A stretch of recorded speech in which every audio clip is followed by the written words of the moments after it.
Bismillahirrahmanirrahim. Assalamualaikum warahmatullahi wabarakatuh.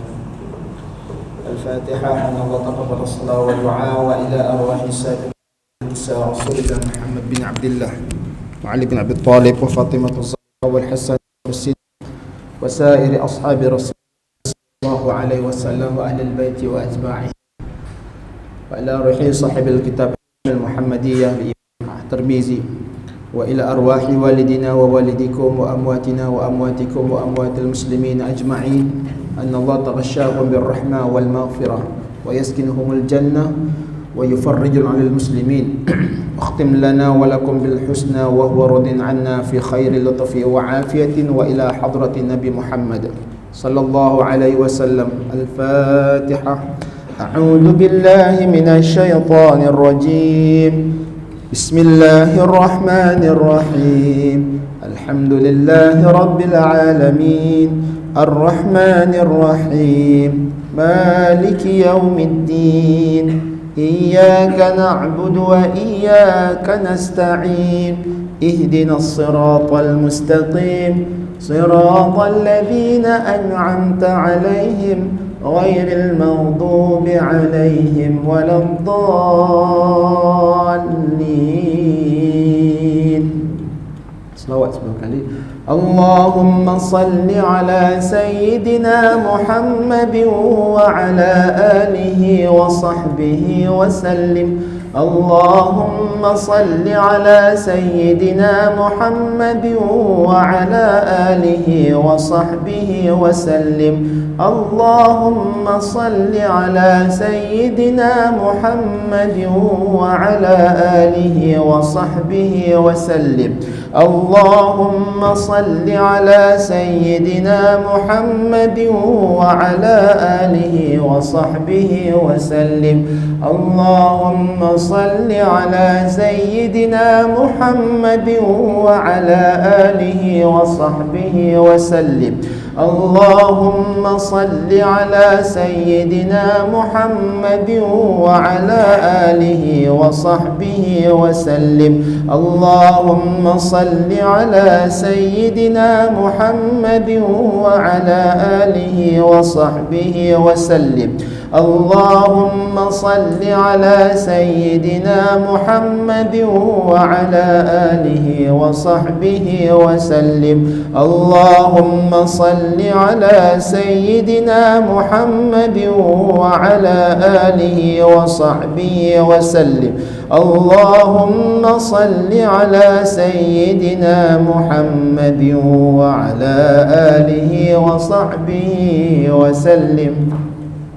Bismillahirrahmanirrahim. Alhamdulillahi rabbil alamin. Wassalatu wassalamu ala sayyidil mursalin wa ala alihi wa sahbihi ajma'in. نوينا تعلم والتعليم وتذكر وتذكيرا والنفع والانتفاع والإفادة والاستفادة والحث على التمسك بكتاب الله وسنة رسول الله صلى الله عليه وسلم ودعاء إلى الهدى ودلالة على الخير وابتغاء وجه الله ومرضاته وقربه سبحانه وتعالى.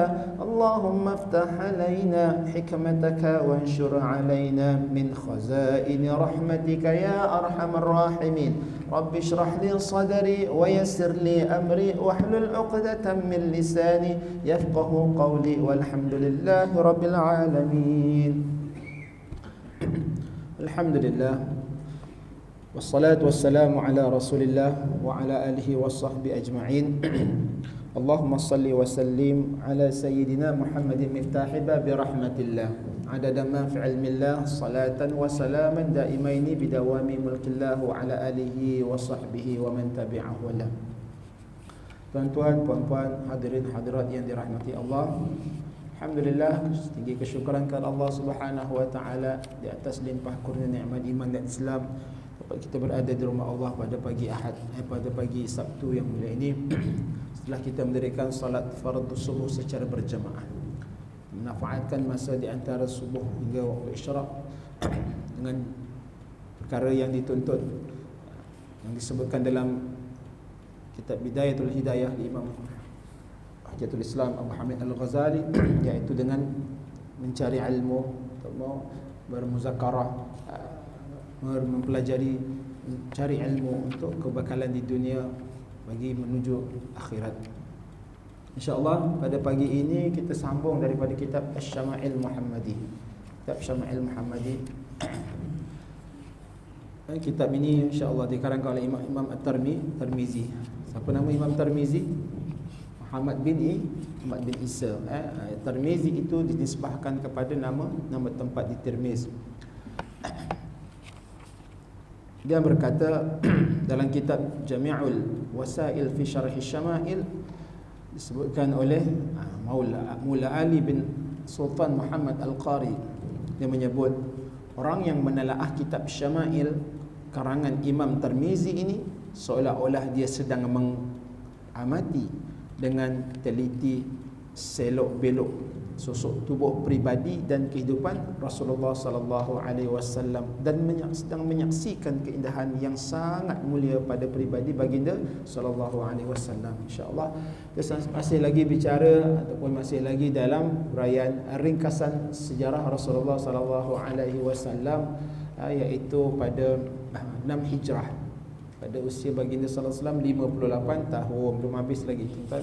Belum masuk lagi ni. Kerana terlampau indahnya cerita baginda sallallahu alaihi wasallam bermula daripada baginda lahir sehinggalah kewafatan. Lepas ni kita akan sentuh jadi banyak sangat secara tidak langsung. Kalau nak diuraikan satu persatu memang dah jadi pelajaran fiqh sirah ni, pelajaran sirah sejarah. Tapi ini secara ringkas sebelum kita pelajari hadis-hadis ni, beritahu dahulu supaya kita dapat menggambarkan Nabi sallallahu alaihi wasallam, perjalanan hidup baginda yang mulia sampailah kewafatan. Baik. Kita sampai ke 6 Hijrah, iaitu ketika umur baginda 58 tahun. Baik. Okey, apa yang berlaku pada umur baginda 58 tahun? Ini perjanjian Hudaibiyah dan perang Bani Mustaliq. Perjanjian Hudaibiyah. Mungkin masa sekolah rendah, mungkin sekolah agama kita mungkin ada belajar kan sejarah ringkas. Ini kalau budak-budak ni memanglah dia dia cukup tak suka ni. Fakta kan. Ada Bai'atul Ridwan, Bai'atul Aqabah, perjanjian, dia nak kena hafal, dia nak kena tahu. Tapi kalau orang yang faham, dia akan ceritakan secara keseluruhan mengikut kefahaman dia. Baik, perjanjian Hudaibiyah ni tuan-tuan, pada ketika baginda sallallahu alaihi wasallam umur 58 tahun, baginda sallallahu alaihi wasallam membawa selama 1400 orang Islam untuk pergi menunaikan umrah. Sampai satu tempat rombongan tersebut dihalang untuk memasuki Mekah. Lalu bagi Rasulullah mengikut jalan yang lain. Bila sampai jalan yang lain itu tak boleh masuk, akhirnya Nabi SAW meminta Uthman bin Wakil Uthman bin Affan untuk menemui ketua pimpinan kaum kafir Quraisy untuk minta izin masuk. Lalu apabila utusan itu sampai, kemudian ditahan sehingga dapat khabar daripada pihak musuh bahawa Uthman telah dibunuh. Apabila telah dibunuh, baginda sallallahu alaihi wasallam rasa marah. Maka baginda sallallahu alaihi wasallam membuat Bai'atul Ridwan. Bai'atul Ridwan bersama dengan orang Islam bahawa kita akan perang orang kafir ni yang membunuh Sayyidina Uthman.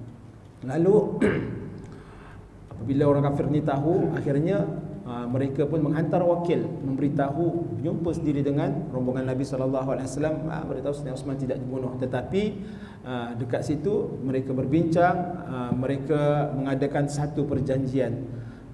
Maka dalam perjanjian itu ada beberapa perkara yang mereka minta, dan perjanjian yang dilakukan itu berada di satu tempat yang bernama Hudaibiyah. Maka termertilah maksudnya perjanjian Hudaibiyah, iaitu dia atas disebabkan nama tempat.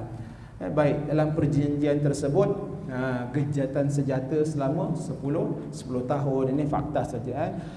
Kemudian tahun tu tak boleh masuk ke Mekah tahun berikutnya. Mereka oleh kerana dah berjanji, maka tahun berikutnya barulah Nabi SAW dengan rombongannya akan masuk.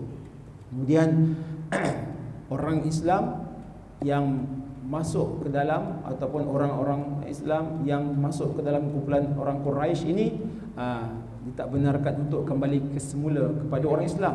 Tapi kalau orang kafir Quraisy yang masuk ke dalam Islam, maka diminta untuk kembali semula ke agama mereka tanpa minta izin. Masya Allah. Baik, itu antara isi perjanjian. Kemudian baik, perang Bani Mustalaq. Dalam kitab ini, dalam bahagian rekasan sirah Nabi sallallahu alaihi wasallam, perang yang disertai oleh Nabi sallallahu alaihi wasallam disebut apa? Ghazwah ataupun ma'rakah. Yang tidak disertai oleh Nabi sallallahu alaihi wasallam, yang Nabi wakilkan para sahabat, dipanggil sirriyah, Persia. Kalau dalam ini ada 11 perang yang disertai oleh Nabi sallallahu alaihi wasallam. Ini antaranya sebelum ni pun perang Badar, perang Hudaybiyah, perang Uhud, perang Bani Nadir, masya-Allah, banyak perang Ahzab, perang Quraizah. Bani ni kumpulan mereka orang Arab ni, memang banyak dia punya kabilah dia, kumpulan mereka ataupun kabilah kaum dia. Jadi bila berlaku peperangan yang disertai oleh Nabi, maka disebut ghazwah. Kemudian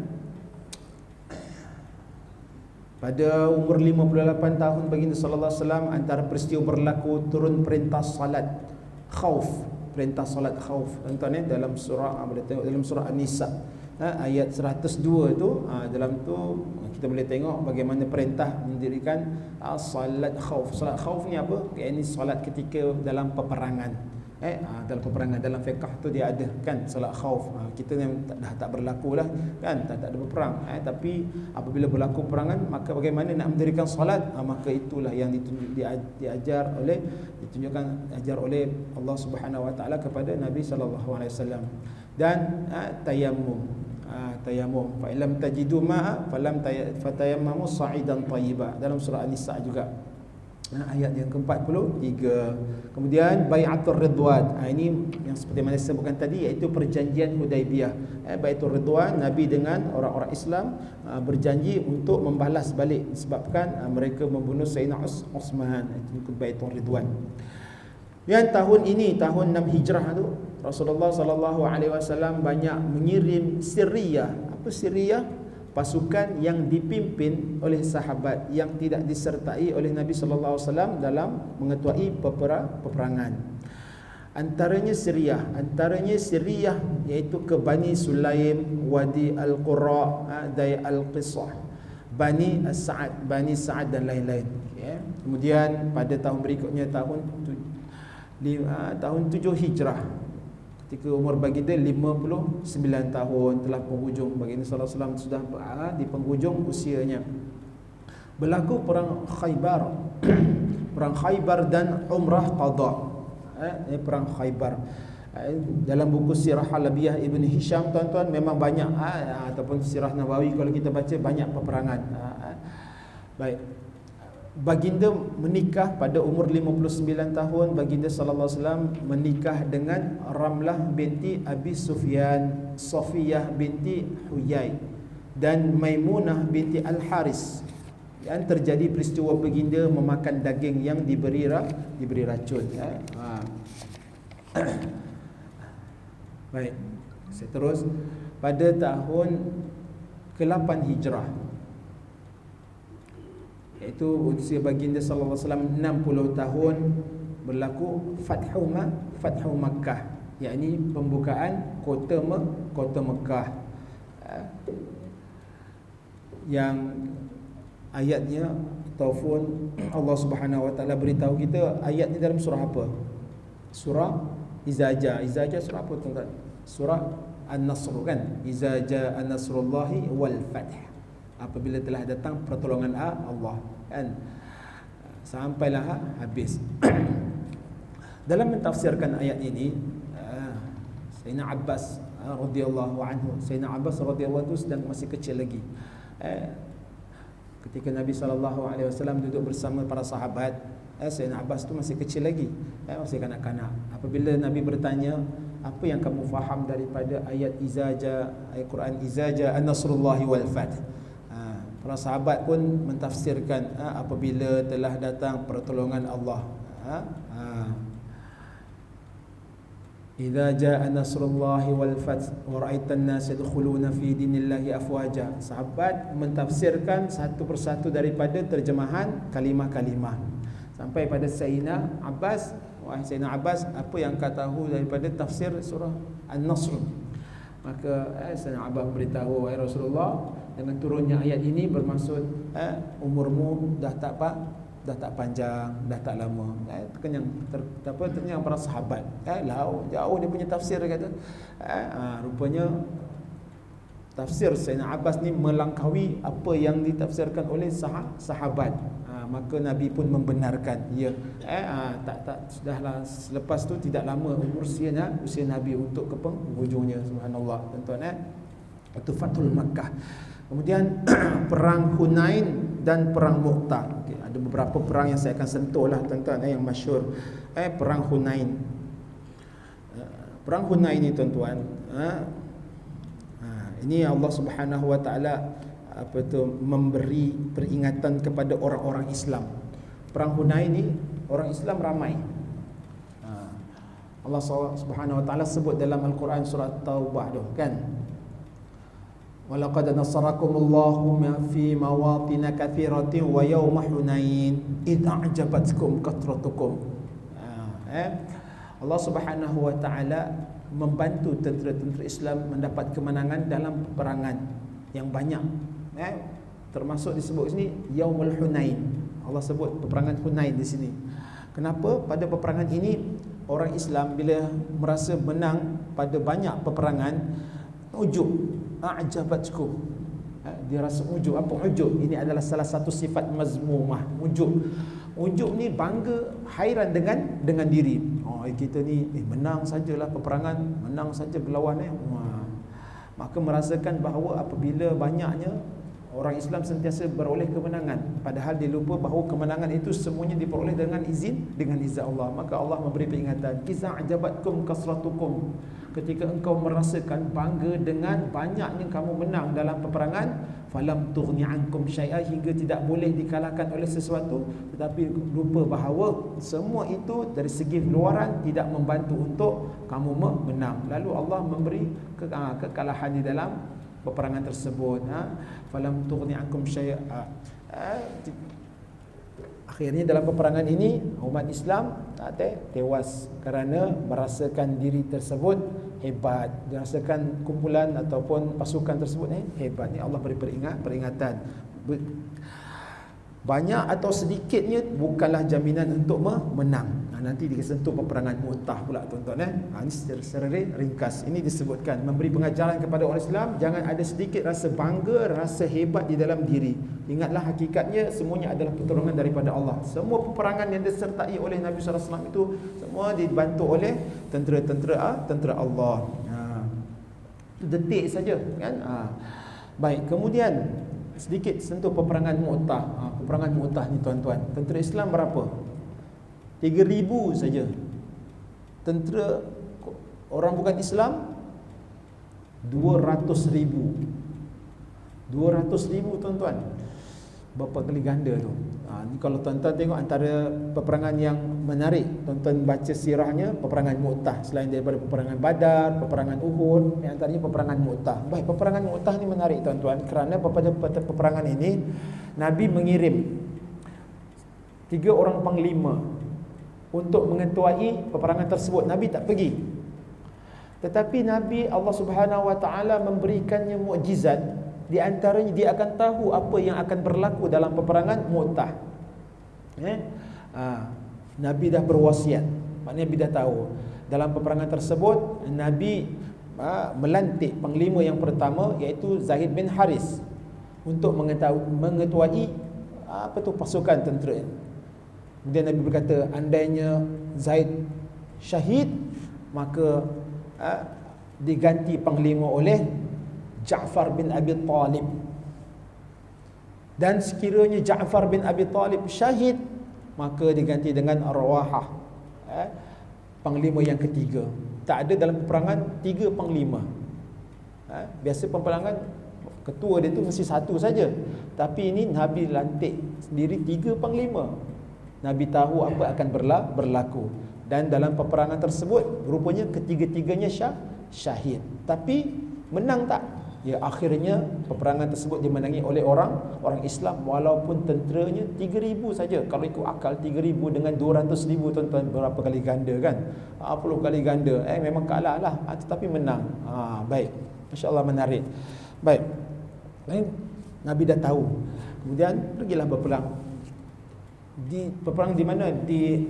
Di Mu'tah ni, dekat hampir ke Jordan, dekat situ, kawasan situ, iaitu peperangan dengan tentera Byzantine tu, Parsi, tentera Byzantine tu 100,000. Kemudian dibantu oleh kabilah-kabilah Arab Yahudi yang memusuhi Islam 100,000, jadi 200,000. Tapi orang Islam berperang bukan sebab inginkan kemenangan semata-mata. Orang Islam berperang, Allah sebut dalam Al-Quran, kerana mereka ingin memperoleh syahid. Sebelum berperang itu, apabila mereka duduk dahulu berbincang, kemudian seorang sahabat berkata dengan Rawahah bin Abdullah, bolehlah minta pada Nabi SAW tambahkan tentera kita sikit. Tentera kita sikit, tak mampu nak lawan tentera kan.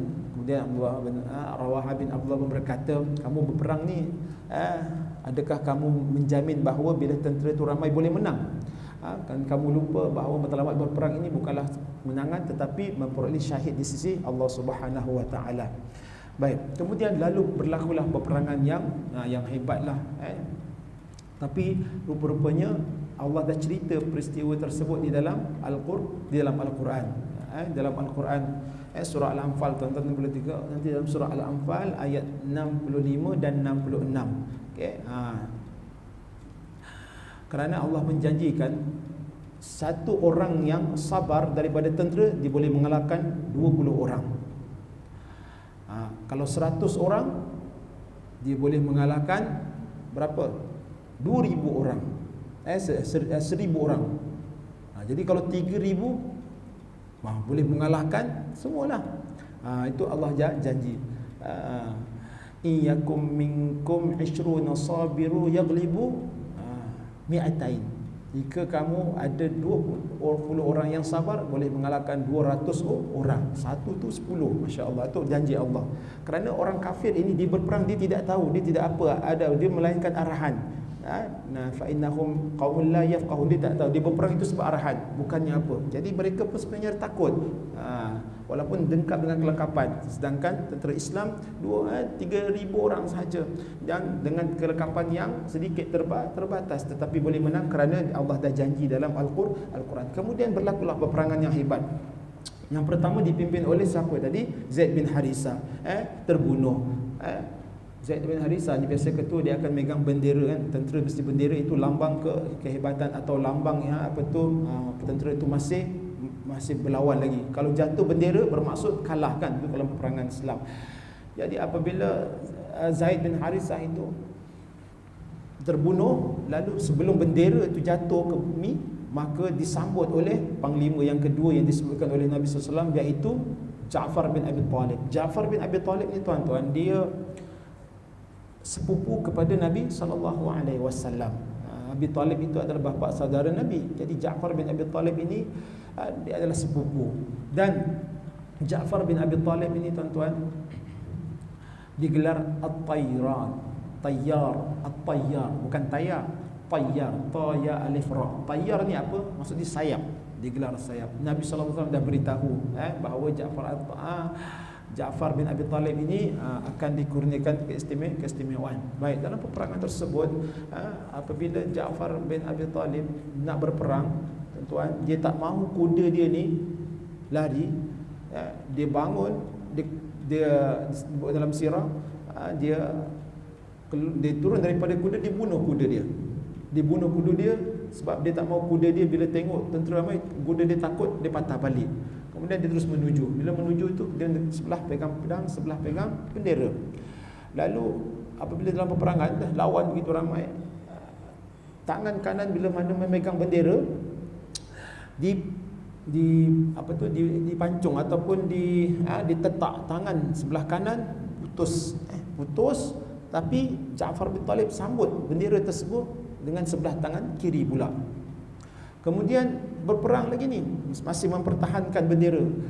Kemudian tetak lagi kali yang kedua oleh tentera Quraisy atau orang tentera kafir, sebelah tangan kiri, dua-dua tangannya putus. Maka bila dah putus, Ja'far bin Talib ini peluk ataupun dikepit bendera itu dengan kedua-dua lengannya. Tangan dah tak ada tu. Akhirnya apabila tengok masih lagi bertahan, hebatnya Ja'far bin Talib, tentera Quraisy ni ataupun tentera bukan Islam, apa? Dia pun pancung kepala Ja'far bin Abi Talib, barulah rebah. Sebelum bendera itu rebah, disambut oleh Rawahah bin Abdullah. Kemudian setelah peperangan itu reda, sahabat ini mencari mana jasad Ja'far bin Abi Talib. Nabi tak ada bersama, Nabi ada di Madinah. Kemudian apabila melihat kepala dah tak ada, tinggal badan saja, akhirnya apabila jumpa jasad Ja'far bin Talib, sahabat ini melihat ada 90 tusukan dekat badan, dengan pedangnya, dengan tombaknya, dengan panahnya, dengan hirisannya. Kemudian Nabi SAW naik pada mimbar.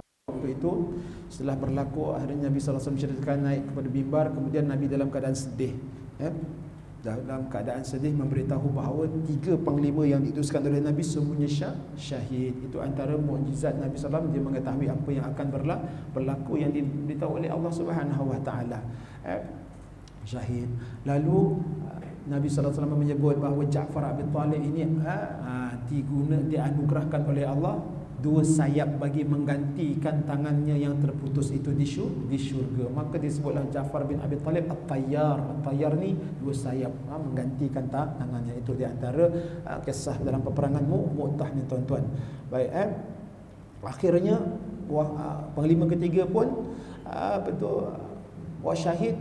Kemudian diganti dengan Khalid Al-Walid. Waktu bila ganti dengan Khalid Al-Walid inilah peperangan menjadi menang, disebabkan janji Allah di dalam Al-Quran. Akhirnya menang. Kerana orang-orang kafir ini, mereka berperang ni di atas arahan, dia tidak tahu apa-apa. Sedangkan orang Islam tidak ada matlamatnya melainkan syahid. Jadi mereka tidak bermundur, walaupun dari hakikatnya kurang, bilangan itu kurang, tapi tidak menjanjikan kekalahan. Akhirnya Allah kurniakan kemenangan. Tuan-tuan boleh tengok dalam kisah peperangan Mu'tah, insya-Allah hebat. Baik, lahirnya anak baginda iaitu Ibrahim dari Mariyatul Qibtiyah. Ibrahim dari Mariyatul Qibtiyah ni, tuan-tuan. Maria Qibtiyah ni seorang hamba yang dihadiahkan oleh pembesar Mesir pada ketika itu. Maria Al-Qibtiyah ni, Qibti ni, tuan-tuan, kalau Qibti ni maksud dia orang kampung, itu Al-Qibtiyah. Kemudian syahidnya Zaid bin Harisah, Ja'far bin Abi Talib dan Abdullah bin Rawahah. Abdullah bin Rawahah pada perang Mu'tah, 3,000 pasukan muslim melawan 200,000 pasukan musyrik. Baik. Kemudian pada tahun 9 Hijrah, pada usia baginda sallallahu alaihi wasallam 61 tahun, perang Tabuk pun hampir di situ juga berlaku. Baik, perang Tabuk. Kemudian apa yang berlaku pada tahun berikutnya, tahun 61 baginda sallallahu alaihi wasallam ketika usianya 61 tahun, iaitu Ummu Kalthum. Ummu Kalthum siapa ni? Anak Nabi sallallahu alaihi wasallam. Ummu Kalthum meninggal dunia. Turunnya perintah wajib haji. Ayat berapa? 97 dari surah Al-Imran. Fihi ayatun bayyinatun maqamu Ibrahim wa man dakhalahu kana amina walillahi 'alan nasi hajjul baiti man istata'a ilaihi sabila wa man kafara fa innallaha ghaniyyun 'anil 'alamin. Tengok dalam surah Ali Imran, awal juzuk 4 tu, ayat yang ke-97. Satu lagi dalam surah Al-Hajj tu, ayat 27 kan, wa'adzim fin nasi bil haji wa'adzim fin nasi bil haji, dan berilah izin kepada orang-orang untuk menunaikan fardu haji. Boleh tengok di situ. Kemudian Rasulullah sallallahu alaihi wasallam memerintahkan Abu Bakar menunaikan haji pada tahun ini sebagai persiapan haji wada'. Haji wada' ni apa? Haji perpisahannya. Dan bertindak sebagai Amirul Hajj, maknanya ketua rombongan haji. Baik, alhamdulillah. Okey, kemudian yang sebelah tuan-tuan. Saya sampai saja hijrah yang ke-10, tahun hijrah yang ke-10, yakni haji wada'. Haji wada', yakni haji perpisahan pada usia baginda sallallahu alaihi wasallam 62 tahun. Baik, saya sampai sini. Nanti saya akan ceritakan untuk yang terakhir tu. Maka wafatnya anak baginda yang bernama Ibrahim, maknanya umur usia Ibrahim ni tak lama. Kan lahirnya anak baginda Ibrahim pada umur 60 tahun Nabi sallallahu alaihi wasallam. Kemudian pada umur 62, maknanya anak Nabi sallallahu alaihi wasallam Ibrahim itu hanya 2 tahun saja. Kemudian wafatnya anak baginda sallallahu alaihi wasallam iaitu Ibrahim. Kemudian apa lagi berlaku? Baginda sallallahu alaihi wasallam mengutus Muaz bin Jabal dan Abu Musa al-Asy'ari ke Yaman untuk mengajarkan Islam. Ini dalam satu lagi peristiwa tuan-tuan. Ada beberapa pengajaran yang kita boleh ambil daripada utusan Nabi sallallahu alaihi wasallam melalui Muaz bin Jabal dan Abu Musa al-Asy'ari ini. Baik. Ada beberapa kisah.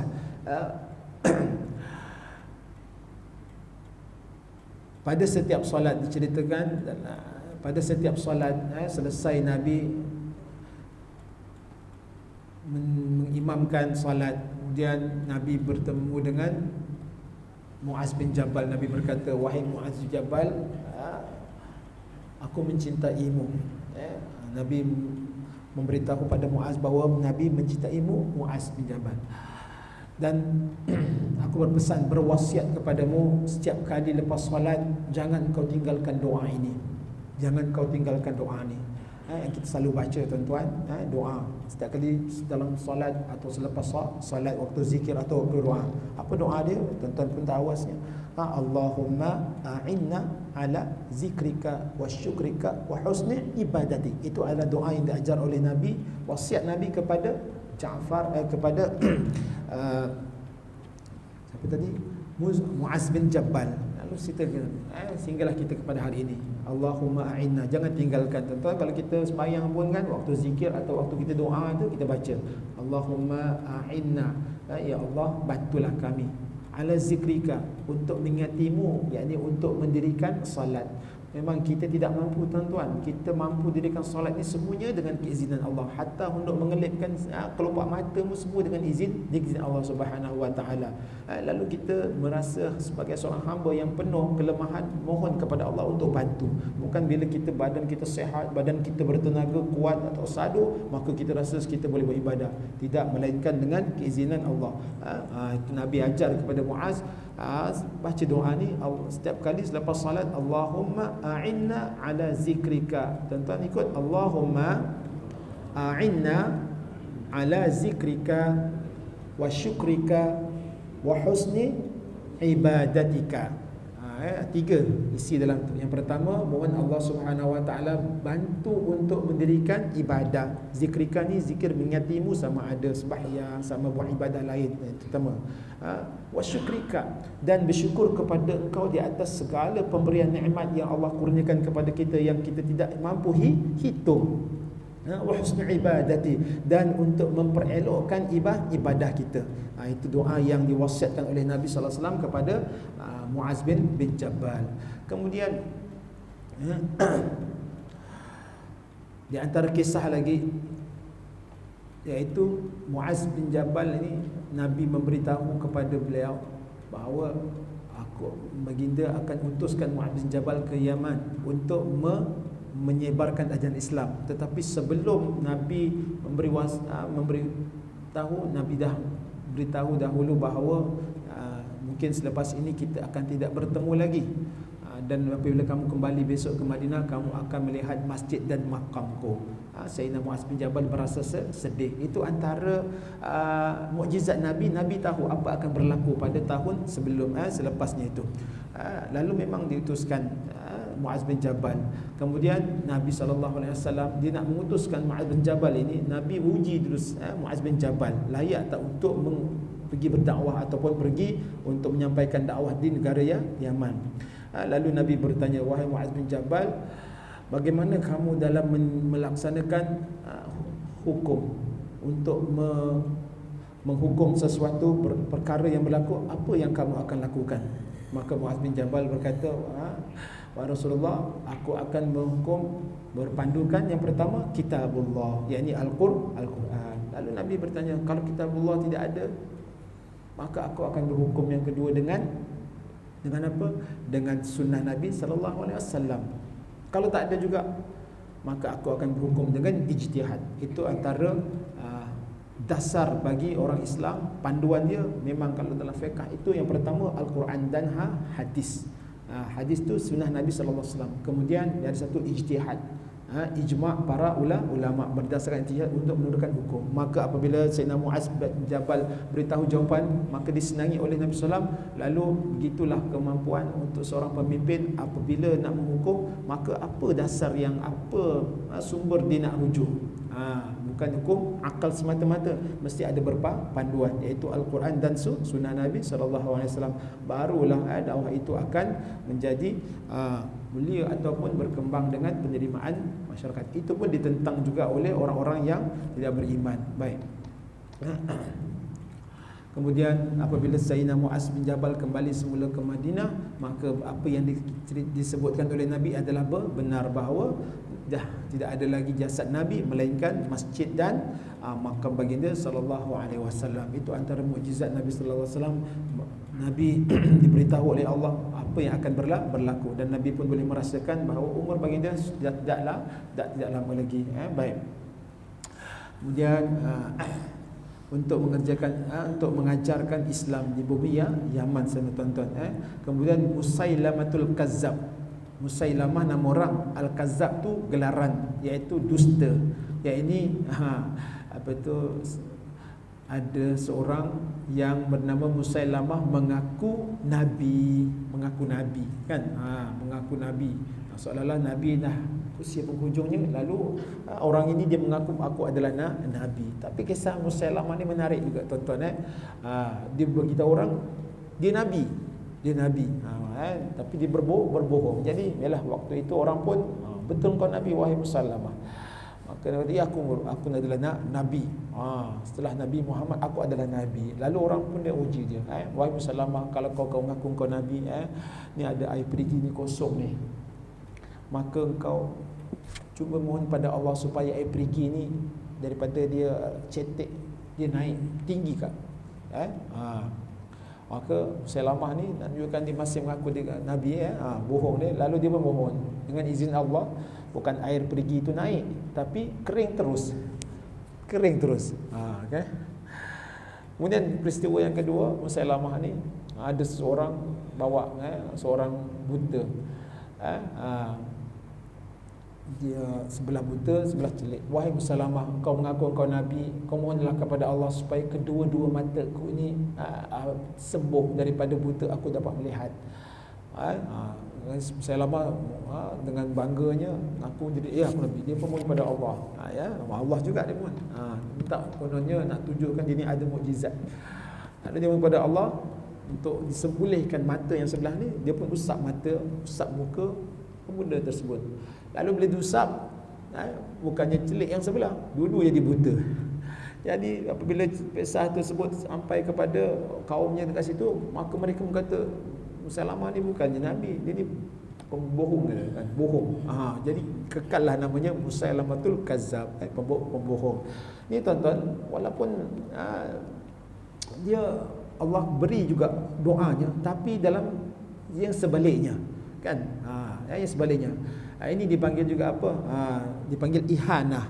Dalam Amrun Khawarik, dalam kitab Tauhid kan ada 7 perkara luar biasa. Pertama mukjizat. dalam mujizat, karamah, maunah, istidraj, kemudian kemudian ihana, kemudian sihir. Itu semua 7 perkara yang termasuk dalam perkara luar biasa. Maka Musailamah ni dapat juga, dia dapat satu tempat iaitu ihana. Apa dia ihana? Perkara luar biasa yang Musailamah tu terima, tetapi dalam bentuk penghinaan. Ihana tu maknanya penghinaan. Ini Allah nak hina dia. Allah nak hina dia melalui ajaib, tapi bentuk kehinaan. Lalu kekalah Musailamatul Kazzab. Musailamah yang pembohong, mengaku sebagai nabi di Yamama. Ada juga zaman dahulu mungkinlah, tapi zaman sekarang tu dulu ada duk mengaku diri nabi. Kat Malaysia ni orang ada mengaku diri nabi. Masya-Allah.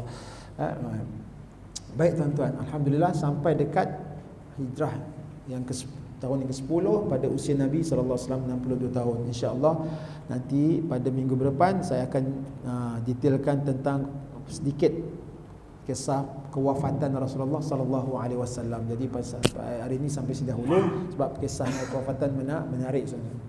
Biasa kita tahu tentang kisah kelahiran baginda sallallahu alaihi wasallam, tapi ini kisah kewafatan. Oleh kerana kita dah masuk dalam sejarah ringkas Rasulullah, maka kita sedikit ringkas nanti saya akan ceritakan tentang peristiwa kewafatan baginda sallallahu alaihi wasallam. Wallahu alam. Sampai sini dahulu tuan-tuan. Puan yang baik itu daripada Allah, yang kurang, yang dhaif, yang lemah daripada saya sendiri. Mudah-mudahan kita membaca kitab ini insya-Allah cuba untuk khatamkan sampai bila wallahu alam, melahirkan rasa cinta kita, kasih sayang kepada baginda sallallahu alaihi wasallam. Tak kenal maka tak cinta tuan-tuan. Bila kita kenal mudah-mudahan bertambah lagi kecintaan kepada baginda sallallahu alaihi wasallam. Al-mar'u ma'an ahibbah, al-mar'u ma'aman ahibbah. Seseorang itu akan bersama siapa yang dia suka. Di akhirat besok, siapa yang kau suka, maka kita suka Nabi, maka kita akan bersama dengan orang yang kita cintai. Wallahu alam. Bismillahirrahmanirrahim. Rabbana anfa'na bima 'allamtana, rabbi 'allimna alladhi yanfa'una, rabbi faqihna wa faqih ahlana wa qarabatin lana fi dinina ma'a ahli al-qutri untha wa dhakar, rabbi wafiqna wa wafiqhum lima tartadi qawlan wa fi'lan karama, warzuqil kulla halalan daima wa akhilla atqiya ulama, na'za bil khair wa nufa kulla shar, rabbana aslih lana kulla shu'un wa aqbir ridha minkal 'uyun واقض عنا ربنا كل الديون قبل أن تأتينا رسل المنون واغفر واستر وأنت أكرم من ستر، وصلاة الله تغشى المصطفى من إلى الحق دعانا والوفاء بكتاب فيه للناس شفاء وعلى الآل الكرام شرفا وعلى مصاب الغرر، اللهم اهدنا بهدى واجعلنا ممن يسارع في رضا ولا تولنا وليا سواك ولا تجعل ممن خالف أمرك وعصاك، وصلى الله على سيدنا محمد خير خلقه وعلى آله وصحبه أجمعين والحمد لله رب العالمين. تقبل الله منكم.